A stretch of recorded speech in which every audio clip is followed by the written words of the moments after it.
Howdy, Ninny Bong, and welcome back to my channel where we talk about all things Transformers and Transformers action figure related. And today we get to start something that I have been low-key hyped for a while now, for the last few months anyway, since it was kind of explained to us that this was going to be one of the next releases from IDW.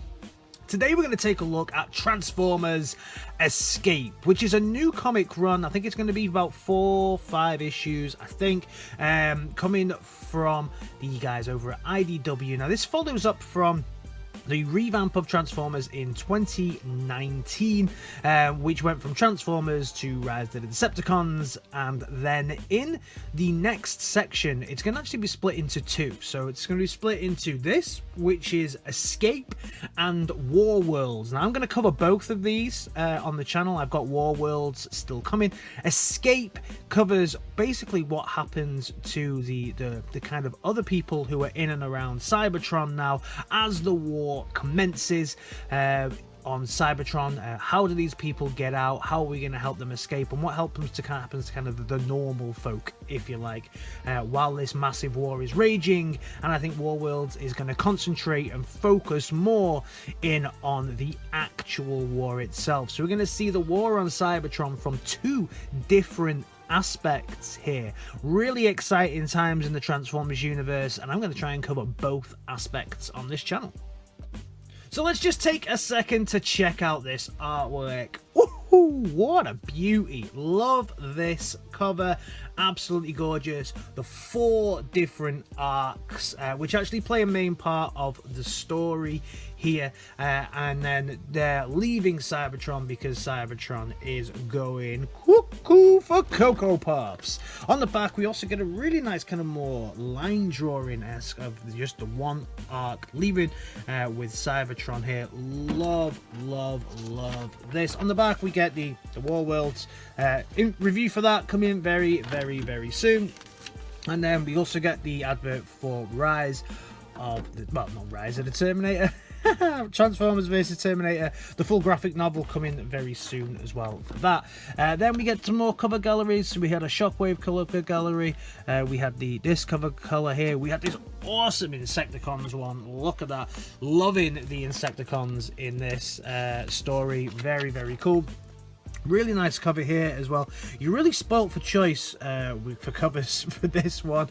Real nice cover of Wheeljack's face there, with Hound and some of the flesh creatures here in the bottom. Really nice. And then you've got Soundwave up at the top, Shockwave, and Screamer as well. Or is that, I don't know, I think that could be Screamer. And then we also had the Hound and Wheeljack cover. These two are the more common variants that I was able to pick up very easily, but I really went for this one because I love it. But you are spoiled for choice with covers from this one, definitely. So we open up looking at the Aovan biosphere here, and on this biosphere then an explosion happens on this planet, or biosphere should we say, and then Hound comes to investigate what has happened on here. So obviously spoilers from the start here. And then when he is kind of wandering around the biosphere, he then sees all of the dead creatures. So what's happening here is that the Cybertronians have saved certain races, brought them to Cybertron, created biospheres because people's planets have been destroyed in the past. And what's happened here is something has broken into this biosphere and attacked the flesh creatures. And what is it? It's whatever this is. Ooh, let's find out later on. Wheeljack is then surveying some damage, and he's kind of looking at what's going on and talking with Hoist, just musing about what's happening to Cybertron. Love this version of Hoist here. Looks really nice. Kind of almost looks like an Iron Factory version of Hoist. Very nice. Love the artwork that they've done for this one. So in this place as well, this is where they treat and repair people who have been injured within the war, and they heal everybody here. But what's happening is that Decepticons, I guess this is the Decepticons, trying to get in, to get to somebody that they are healing at the moment, who's been hurt in a war, and you can see that Ratchet is trying to stop everybody from getting in at this point. Then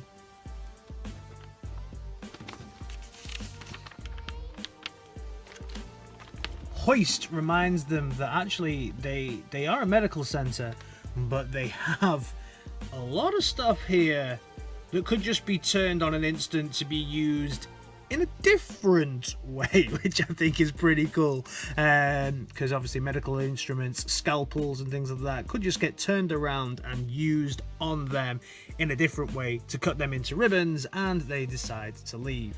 When we look back, we find out that so Hound is getting attacked by the Insecticons. Road Rage comes in to support him with Nautica as well to kind of support there, and Road Rage just smashes the Insecticons up. But what we learned from these panels during the fight and during this whole section here is that actually the Insecticons, who we know have this massive hunger that they need to fulfill at all times, have actually developed a taste for living flesh, as they feel that that actually quenches the hunger a lot more than feeding on Cybertronian sparks. So that's an interesting turn that they've taken, and then of course the Cybertronians are apologizing to these people. They promised they'd keep them safe. So during this panel, the leader of this race is actually explaining to Hound that you have your battles, but for us, being flesh creatures, we look into the future and we see a future actually where we're not in it. You have an abundance of time. You imagine far into the future and you're actually in it, whereas we know we won't be in it. So that kind of hits home with Hound. Then we see this really interesting conversation between the Insecticons, where they find a flesh creature and they go down to try and eat it, and again we learn more about their hunger and their thirst. I have to say, I'm not as hyped here about their transformation, their alt modes here. I mean, this looks a little bit like an AT-AT, like a flying AT-AT. So love the bot modes and the scary teeth, the long tongues, but not as overly hyped about the alt modes for these Insecticons. But we learn more about their hunger and how they just want to eat everything. And they start talking to Prime then about how basically they want to get all of these extra creatures that they're supposed to be looking after off the planet. Love this version of Prime. Looks a lot like the Siege version of Prime that we get. The kind of, was it Star Commander Prime, I think, that we got in Siege? Looks like the cab from that. Really, really nice. Love it. So they start talking about that, and they start basically saying Prime just gives him free reign to get him the hell off the planet. Take who you need to take, do what you need to do, and let's get them off the planet. So here, Hoist and Wheeljack have a conversation around about the Titans and the Arc Titans, to be exact. And then we have them talking about these different Arc Titans and how there was 4 of them, in fact, and they were colony arced, and they used during their expansion time. So this is what they plan to use to kind of get everybody off planet. But to get hold of these arcs, they're currently being stored in one location, and that location is Darkmount. And who lives in Darkmount? But who on earth is this? No, what is this? IDW. Obviously, I've not been following the new 2019 ones. These are the ones I've picked. This is the first one that I've picked up, but that's not Straxis. Not my Straxis. I don't care what you've done to the body. I'm fine with that.